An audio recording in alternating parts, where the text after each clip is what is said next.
जनाब speaker,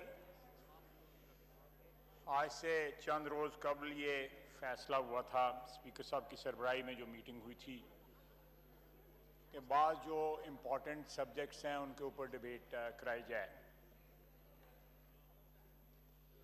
agriculture जो है उसमें मेरा ख्याल है डिबेट उसका इख्तिताम हो चुका है, कंक्लूड हो चुकी है। प्राइवेटाइजेशन जो है इसका आगाज़ जो है मियां नवाज शरीफ की हुकूमत जो 1991-1993 में रही, इकनॉमिक लिबरलाइजेशन और प्राइवेटाइजेशन जो है वो उसके बड़ी अचीवमेंट में उनका शुमार होता है। बैंक प्राइवेटाइज हुए और जो घी मिल्स और दूसरी बहुत सी चीज़ें जो नेशनलाइज हुई थी 70 की दहाई में, उनको प्राइवेटाइज किया गया। लेकिन प्राइवेटाइजेशन के लिए जो रास्ता अपनाया गया उसमें सबसे इम्पॉर्टेंट जो फीचर था वो ये था कि लोग जिनकी नौकरियां जो है चली जाएंगी उनको मुतबादल जो है ज़राए आमदनी जो है मुहैया किया जाए। और उसका एक तरीका ये रखा गया कि गोल्डन हैंडशेक दिया जाए, इतने पैसे जो हैं बेरोज़गार होने वाले मुलाजमीन को दिए जाएं कि वो मुतबादल रोज़गार का बंदोबस्त कर सकें, बल्कि जो नौकरी से वो कमा रहे थे उससे ज़्यादा पैसे उनको इनकम के ज़रिए, नई इनकम के ज़रिए मुहैया हों, जिसकी वजह से कोई लेबर अनरेस्ट जो है 1991 से लेके 1993 तक जो है आपको कहीं नजर नहीं आएगा। बेशक कोई उन 2.5 सालों का, 2.25 सालों का अगर कोई रिकॉर्ड उठा के देख ले, लोगों ने सेवरेंस पैकेजेस लिए, लोगों ने गोल्डन हैंडशेक लिए, बल्कि लोगों ने बड़ी कीननेस के साथ जो है गोल्डन हैंडशेक जो है ना वो लिए और अच्छी खासी रकूम जो है बेरोज़गार होने वाले मुलाजमीन जो है वो घर लाई के गए और उन्होंने मुतबादल रोज़गार का एहतमाम किया। ये पॉलिसी उसके बाद पीपल्स पार्टी की हुकूमत आई और उन्होंने भी कैरी ऑन की और एक बड़ी प्राइवेटाइजेशन जो है उसका आगाज़ किया, जिससे PTCL की, पाकिस्तान टेलीकॉम की जो है वो प्राइवेटाइजेशन उस ज़माने में हुई और उसके रिकॉर्ड जो है वो डिविडेंड्स आए, 11-12% के करीब प्राइवेटाइजेशन हुई, जो बाद में जनरल मुशर्रफ के दौर में प्राइवेटाइजेशन के ज़रिए उसको मुकम्मल किया गया। तो ये एक ऐसा एजेंडा था जिसको सक्सेसिव गवर्नमेंट्स ने परसू किया है और उसकी मेन वजह थी कि ये अदारे जो है हुकूमत की कंट्रोल में रहने के बावजूद, रहने की वजह से मुसलसल खसारे में जा रहे थे। हुकूमत के इन्फ्लुएंस की वजह से बैंक अपने आज़ादाना फैसले नहीं कर सकते थे। बैंकों में एक ह्यूज पाइलअप जो है वो बैड लोन्स का इकट्ठा हो गया। इसी तरह तमाम दूसरे अदारे जो थे वो कारोबारी मनफियत के बिना के ऊपर या उस बुनियादों के ऊपर उनको ना चलाया गया, बल्कि वहाँ पे ब्यूरोक्रेसी के बहुत से लोग इकट्ठे हो गए, जिसमें NDFC था, उसमें बैंक्स थे, ये जो डेवलपमेंट फाइनेंशियल इंस्टीट्यूशंस थी, ये सारी की सारी आहिस्ता आहिस्ता ये तबाह बर्बाद होती चली गई। स्टील मिल भी उनमें सरे फहरिस्त थी, जो आजकल जिसकी ट्रांजैक्शन हो रही है। PAA भी उसका हिस्सा था। बिजली की जो तकसीमकार जो डिस्ट्रीब्यूशन कंपनीज हैं वो भी उनका हिस्सा थी। जनरेशन जो है गवर्नमेंट के पास ही, वो भी उसका हिस्सा है। जनाब वाला, बेसिक प्रिंसिपल है कि हुकूमत जो है वो उसका काम गवर्नेंस है। पाकिस्तान की आवाम को या किसी भी मुल्क की आवाम को हुकूमत की जो बुनियादी जो जो जो फ़र्ज़ होता है वो गवर्नेंस होता है कि वो मुल्क में एक अच्छी गवर्नेंस प्रोवाइड कर सके। कारोबारी अदारे चलाना जो है वो हुकूमत का काम नहीं होता। रिपीटेडली सारी दुनिया में 60 और 70 की दहाई में कौमियाए गए अदारे जो हैं बेतहाशा कौमियाए गए, लेकिन 15-20 साल में जब देखा गया कि ये अदारे सारे के सारे जो हैं वो नुकसान में चले गए हैं। जनाब वाला यहाँ तक हुआ कि 91-92 में जो अदारे प्राइवेटाइज किए गए और वो हुकूमती एक एक्सटेंशन ने जो है वो अदारे खरीद लिए गए। एक सीमेंट प्लांट की मैं आपको बात बता रहा हूँ, वो दोबारा हुकूमत के पास आए कि हमें इस अदारे को चलाने के लिए 5 अरब रुपया दिया जाए। ये इतना बड़ा ड्रेन है over last 40 years on national exchequer कि आप इमेजिन नहीं कर सकते। अगर कोई कमीशन बताया जाए कि अंदाजा लगाया जाए कि ये मनफेत बख्श जो अदारे थे उनका क्या हाल हुआ। ब्रॉडली तमाम सियासी पार्टियों की जो है वो कमिटमेंट मौजूद है प्राइवेटाइजेशन के प्रोसेस के साथ।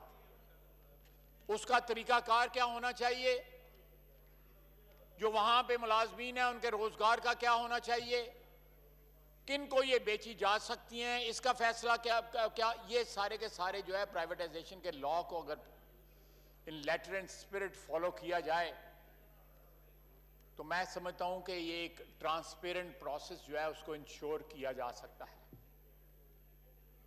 लेकिन अगर इस इंटेंट के साथ आप अदारे प्राइवेटाइज करेंगे कि आपने वो अदारे किसी को डोल आउट करने हैं, किसी अपने क्रोनी को या किसी अपने हमायती को या किसी एटीएम को, तो ये सारे का सारा पर्पस डिफीट हो जाएगा। हम मसूली तौर पे पीपल्स पार्टी का भी जो टेन्योर था 93 से लेके 97 तक और उसके बाद दूसरा टेन्योर भी प्राइवेटाइजेशन की इन प्रिंसिपल किसी ने मुखालफत नहीं की। उसके तरीकाकार पे इख्तलाफ हो सकता है लेकिन उस प्रिंसिपल पे कोई इख्तलाफ नहीं।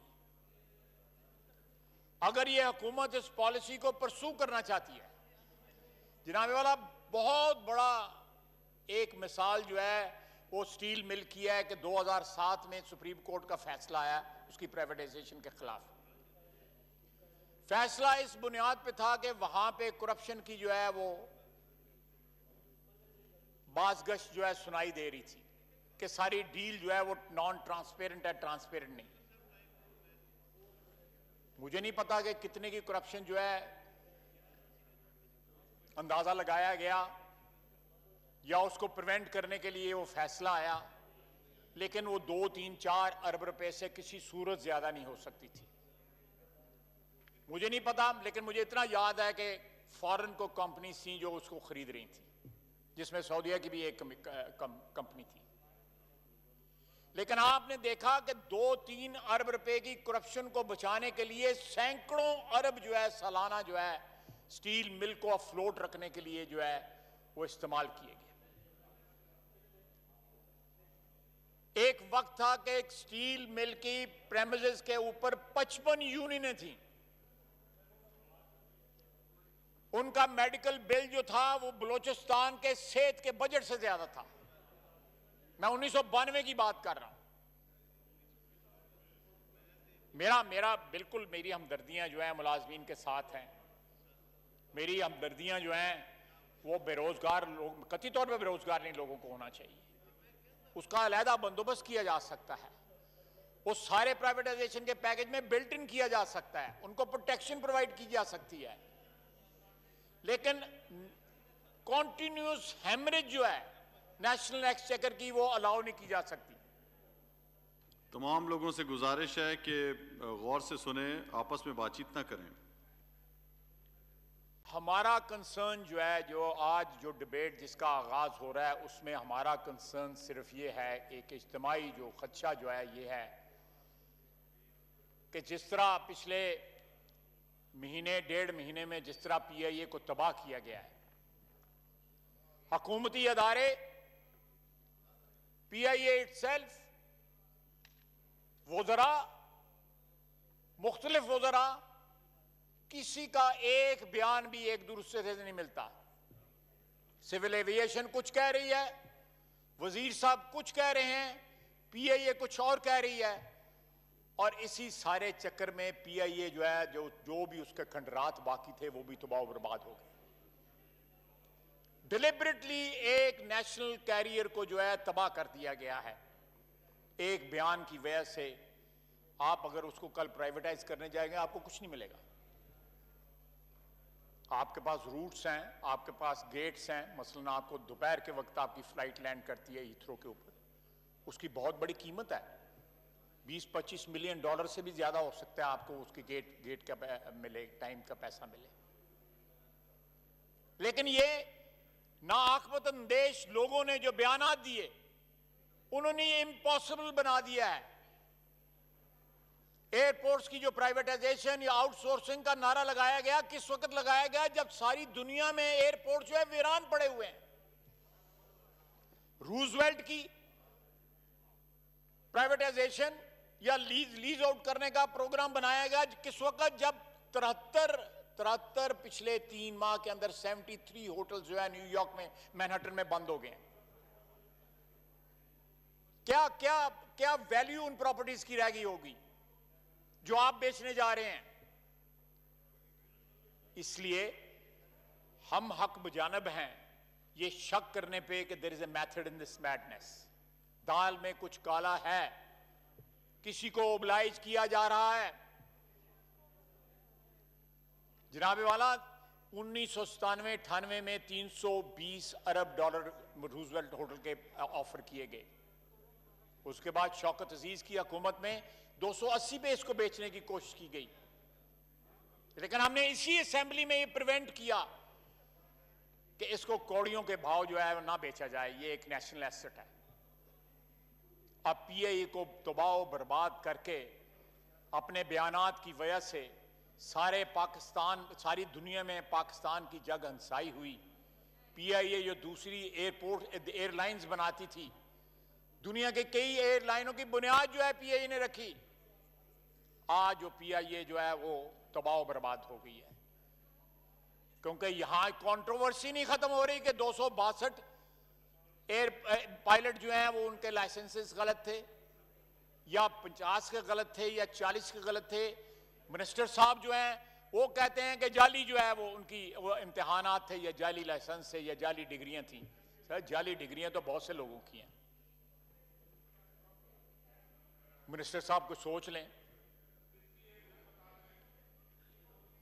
चलो रहन दो, सारे समझ रहे ने। तो ये जनाबे वाला, जनाबे डिप्टी स्पीकर, ये इंटेंट की बात है। आप इस प्राइवेटाइजेशन के प्रोसेस को सही इंटेंट के साथ, सही नीयत के साथ अगर आप इसको परसू करेंगे तो ये मुल्क और कौम के लिए बेहतर होगा। आप रोजगार का मुतबादल इंतजाम करेंगे, जो लोग बेरोजगार हो रहे हैं, तो ये आपके लिए अच्छा होगा। लेकिन जब आप कौड़ियों के भाव डिलिबरेटली इनको तबाह करके एक ऐसी मार्केट में इनको डिस्पोज ऑफ करने की कोशिश करेंगे, जो मार्केट इस वक्त रॉक बॉटम पे पहुंची हुई है। दुनिया में कोई सोच नहीं सकता कि आप अपना घर उस वक्त बेचने जाएं जब जो है वो मार्केट में जो है घर के खरीदारी कोई ना हो, और खरीदार आप खुद खड़ा कर लें। लोगों को नाम भी पता है ऑलरेडी, प्रिंट मीडिया में, इलेक्ट्रॉनिक मीडिया में, सोशल मीडिया पे नाम भी लोगों के मौजूद हैं जो इन तमाम प्रॉपर्टीज को खरीदना चाह रहे हैं या लाइन में लगे हुए हैं। मौजूदा हुकूमत जो है अपने क्रोनीज को, अपनी ATMs को जो है ओबलाइज कर रही है। हमें प्राइवेटाइजेशन के ऊपर कोई इस असूली इख्तलाफ नहीं है, लेकिन हम ये लूट मार नहीं होने देंगे। हम इस हाउस में भी इसको चैलेंज करेंगे, और हम जो है अगर अदालतों में जाना पड़ा तो हम अदालतों में भी इस प्रोसेस को चैलेंज करेंगे। ये नए कौमी असासे हैं, अगर आपने हैंड ओवर करने हैं तो उनको अच्छे दामों पे हैंड ओवर करें, उन हाथों में दें जो इनको बेहतर चला सकें और नए मौके रोजगार के मुहैया करें। जब बैंक प्राइवेटाइज होने, जनाबे वाला, जनाब डिप्टी स्पीकर, जब बैंक प्राइवेटाइज हुए, अभी बैंक और सारे ये बैंक, 73,000 मुलाजमीन जो है वो घर भेजे गए। एक मुलाजम किसी सड़क पे नहीं आया और 275 नई मुलाजमतें जो है ना वो जनरेट हुई प्राइवेटाइजेशन की वजह से। 2,75,000 जो है नई मुलाजमतें। इसी तरह जब पीटीसीएल प्राइवेटाइज हुई, $10 बिलियन की पीटीसीएल बिकी। पीटीसीएल की सर्विस बेहतर हो गई। इसी एवान में हमें महीने का 7 कनेक्शन का कोटा मिलता था फोन्स का, और वो कोटा जो है बहुत बड़ी एक फैसिलिटी थी जो एमएनएस को दी जाती थी, क्योंकि 4-4, 5-5 साल की वेटिंग लिस्ट थी टेलीफोन लगाने के लिए। आज आप टेलीफोन जो है पिछले 8-10 साल से, 15 साल से आप एप्लीकेशन देते हैं, दूसरे दिन आपका फोन लग जाता है। पीटीसीएल जो है अपना मोबाइल लाइसेंस, मैं प्राइवेटाइजेशन का चेयरमैन था जब पीटीसीएल को मोबाइल का लाइसेंस दिलाया गया, यूफोन का। मुलाजमतें बढ़ी, इंडस्ट्रियल एक्टिविटी बढ़ी, फाइनेंशियल एक्टिविटी बढ़ी, अच्छी बात है। लेकिन आप इस तरह करेंगे जिस तरह ये गवर्नमेंट परसू कर रही है, हर इनिशिएटिव पे जो इस हुकूमत ने, जब ये अपोजिशन में थे, जो इन्होंने इनिशिएटिव जिनके ऊपर प्रॉमिस किया था, हर इनिशिएटिव को रिवर्स किया। आज कानों को हाथ लगाते होंगे कि हमारी पुरानी को वीडियोस ना देखें, हमारी पुरानी को ट्वीट्स ना देख ले, और कोई नए इनिशिएटिव लिए तो वो इस तरह के लिए कि उनके पीछे कोई ना कोई इनका अपना चेहरा नजर आता है खरीदार के तौर पे। जनाबे वाला, ये कौमी दौलत है, इसको अपनी जाती दौलत जो है वो समझ के लुटाया ना जाए। ये किसी एक शख्स की मीरास नहीं है, ये कौम की मीरास है। ये जायदादें जो हैं पाकिस्तान की आवाम की जायदादें हैं। द गवर्नमेंट जो है वो इनको होल्ड कर रही है, ट्रस्ट में होल्ड कर रही है। अगर ये एजेंडा परसू होना है तो ट्रांसपेरेंसी के साथ आपने कैबिनेट कमेटी बना दी, ये होटल को प्राइवेटाइज करने के लिए और एयरपोर्ट को आउटसोर्स करने के लिए, जब कानून में इस चीज की कोई इजाजत ही नहीं देता। और उसमें वो लोग बना लिए जो यहां पे पाकिस्तान में ड्यूल नेशनलिटी के ऊपर लूटमार करने आए हुए हैं, जिनको इस जमीन के साथ जिनका रिश्ता जो है वो अनक्वालिफाइड नहीं है, क्वालिफाइड है, मशरूत है उनका इस जमीन के साथ रिश्ता, इस वतन के साथ जो है वो वफादारी मशरूत है। वो अनक्वालिफाइड नहीं है, क्वालिफाइड है, मशरूत है उनका इस जमीन के साथ रिश्ता, इस वतन के साथ जो है वो वफादारी मशरूत है।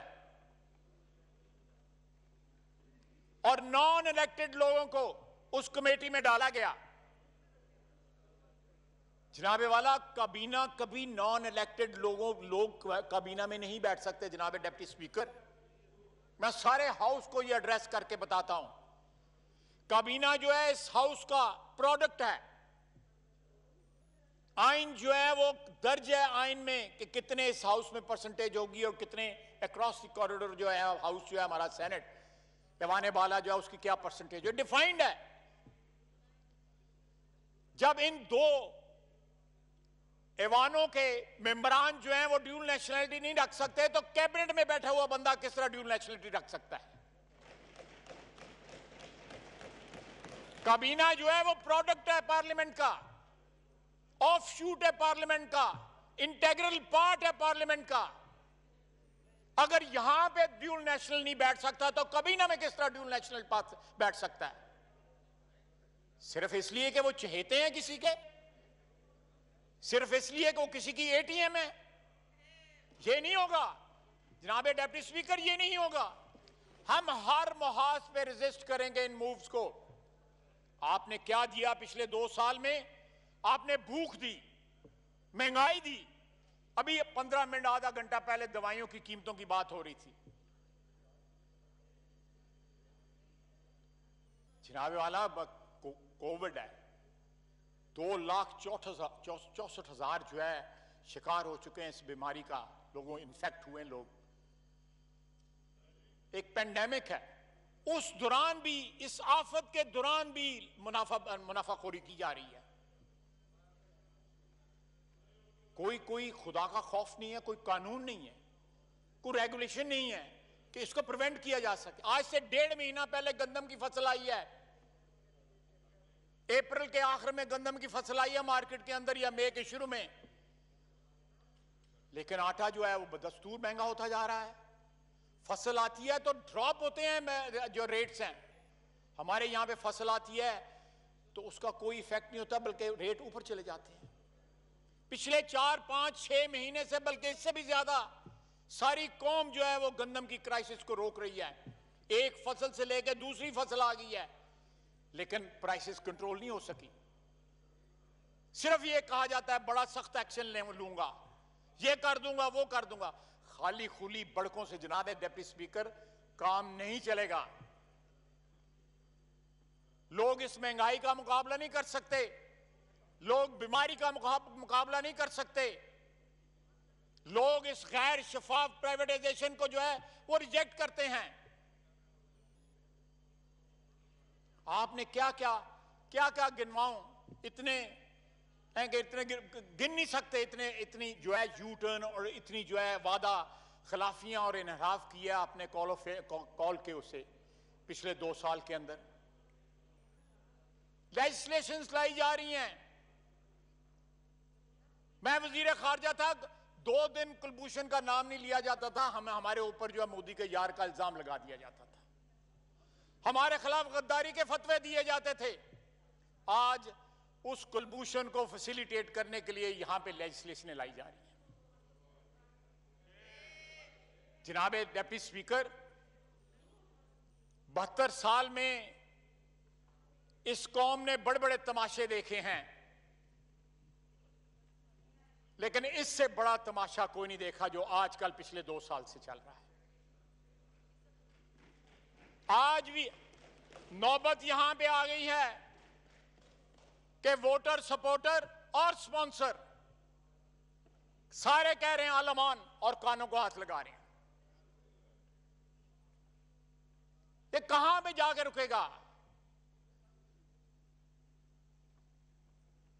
ये सिलसिला, ये दिन दहाड़, जनाब कोई सोच सकता है कि अपने मुल्क के एक अदारे को आप इस तरह तबाह करें जिस तरह वजीर हवाबाजी ने जो है बयान दे के जो है। जनाब वाला, मैं उस मीटिंग में मौजूद था, एविएशन सेक्रेटरी जो है वो कह रहे थे कि हमारा कोई इस किस्म का सिलसिला नहीं है, सारे वेरीफाई हो गए हैं। And the minister for aviation still इंसिस्ट्स। किसका एजेंडा परसू कर रहे हैं ये? जनाब स्पीकर, किसका एजेंडा परसू हो रहा है?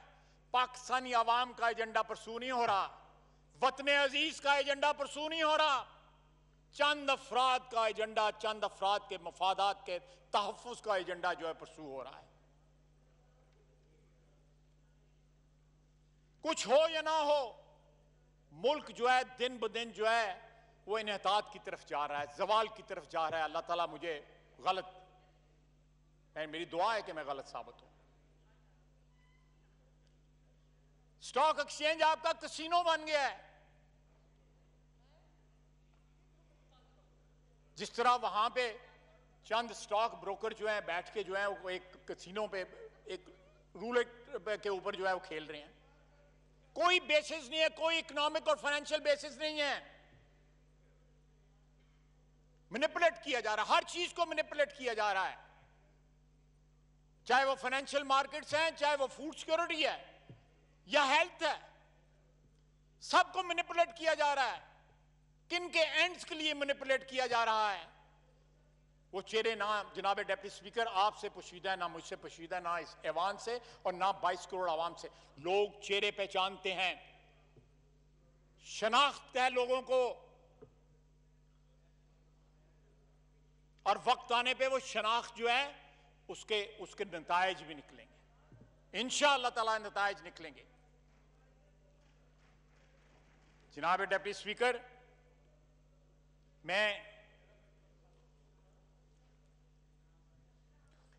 ज्यादा वक्त नहीं लेना चाहता। इस डिबेट को आप एक हेल्दी डिबेट के तौर पे इसको परसू करें। मैं एक दफा फिर कहूंगा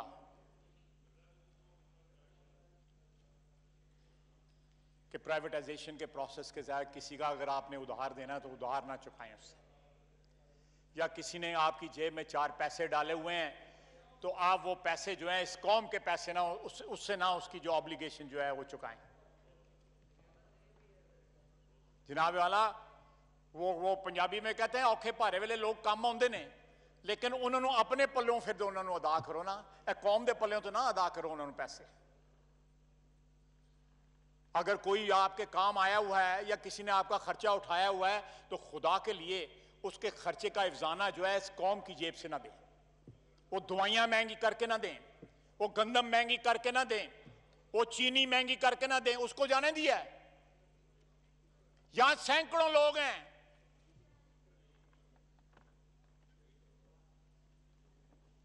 जो डिफरेंट जो हथकंडे हैं हुकूमत के उनके शिकंजे में आए हुए हैं, लेकिन जहांगीर तरीन चला गया।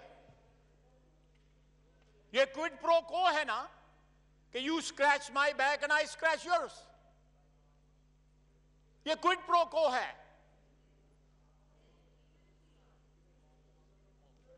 ये इज्तिमाई खुदकुशी है जो हम इस वक्त कर रहे हैं, और जो लोग आज खामोश रहेंगे उनकी खामोशी मुजरमाना होगी। आज जो आवाज नहीं उठाएगा इस करप्शन के ऊपर, इस क्रोनिज्म के ऊपर, जिसमें एक नई जो है वो एक्सट्रीम जो है इन्होंने निकाल लिया है कि आप प्राइवेटाइजेशन के जरिए जो है अपने बैरूनी मुल्क के जो आका हैं उनको ओबलाइज किया जा रहा है। मैं नाम नहीं लेना चाहता, उनको ओबलाइज किया जा रहा है प्राइवेटाइजेशन के जरिए। जनाबे वाला, इसको प्रोसेस को शफाफ रखें। कानून मौजूद है, उस कानून को फॉलो करें। ड्यूल नेशनैलिटी वाले अपने क्रोनी अपनी एटीएम जो है उनकी कमेटी ना बनाएं कि वो खुद प्रॉपर्टी ना खरीद लें, वो खुद रियल एस्टेट का बिजनेस करते हैं। जनाब डिप्टी स्पीकर, आप भी मेरी तरह एक पॉलिटिकल वर्कर हैं। हमने अवाम के पास जाना है, आज नहीं, कल नहीं, परसों नहीं, जो भी आइन की रिक्वायरमेंट है उसके मुताबिक अवाम के पास जाना है। सियासतदान जो है वो जिस तरह का भी हो, वो अवाम को जवाबदेह होता है सूनर और लेटर। स्वाए माह स्वाए एक हमारे सफों में ऐसे कुछ लोग हैं जो अपनी वफादारियों का सौदा करते हैं। कोई मजबूरियां होती हैं लोगों की, मैं उनको इसका एडवांटेज दे देता हूं, लेकिन मैं फिर भी समझता हूं, मुझे फख्र है कि मैं एक ऐसी बरादरी से ताल्लुक रखता हूं जो हर 4-5 साल 3 साल के बाद जो है इंडोर्समेंट लेती है अपनी आवाम से। मुल्क का एक अदारा नहीं है जो पाकिस्तान के 22 करोड़ आवाम से अपनी इंडोर्समेंट लेता हो, जो अपनी ACR जो है पाकिस्तान की आवाम से लिखवाता हो। ये सिर्फ सियासतदान है, ये सिर्फ सियासतदान है, इस हाउस में बैठे हुए लोग हैं जो अपनी ACR जो है पाकिस्तान की आवाम से लिखवाते हैं, जो पाकिस्तान के आवाम की मोहब्बत, पाकिस्तान के आवाम की अकीदत के बलबूते पे इस ऐवान में आते हैं। किसी चोर दरवाजे से नहीं आते, किसी ATM के जरिए नहीं आते,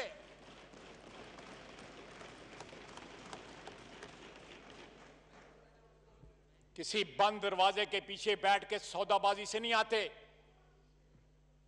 किसी अंपायर की उंगली से नहीं आते।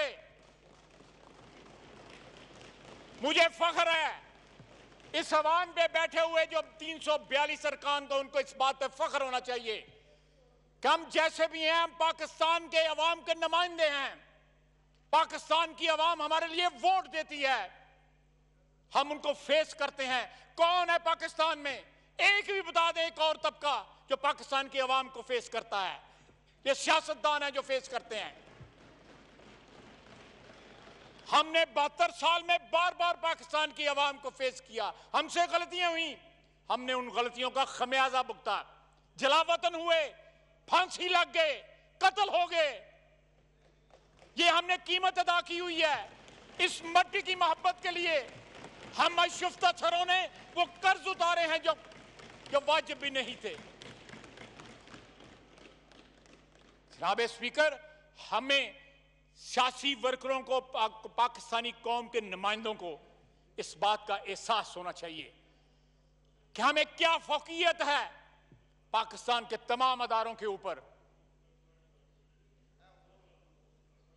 सियासतदान होना गाली नहीं है, सियासतदान होना इज्जतदारी है, फख्र की बात है, लेजिटिमेसी है। मेरे क्रीडेंशियल्स में लेजिटिमेसी है। किसी और अदारे के अफराद के पास वो लेजिटिमेसी नहीं है जो इस 342 अरकान के पास लेजिटिमेसी है। उस लेजिटिमेसी का पास करते हुए, उस वोट की इज्जत का पास करते हुए, हमें यहां पे सहवान के अंदर उनकी नुमाइंदगी ऐसी करनी चाहिए जिसके ऊपर कोई उंगली ना उठा सके। जनाब वाला, इस स्पिरिट के साथ प्राइवेटाइजेशन के प्रोसेस को परसू कीजिए।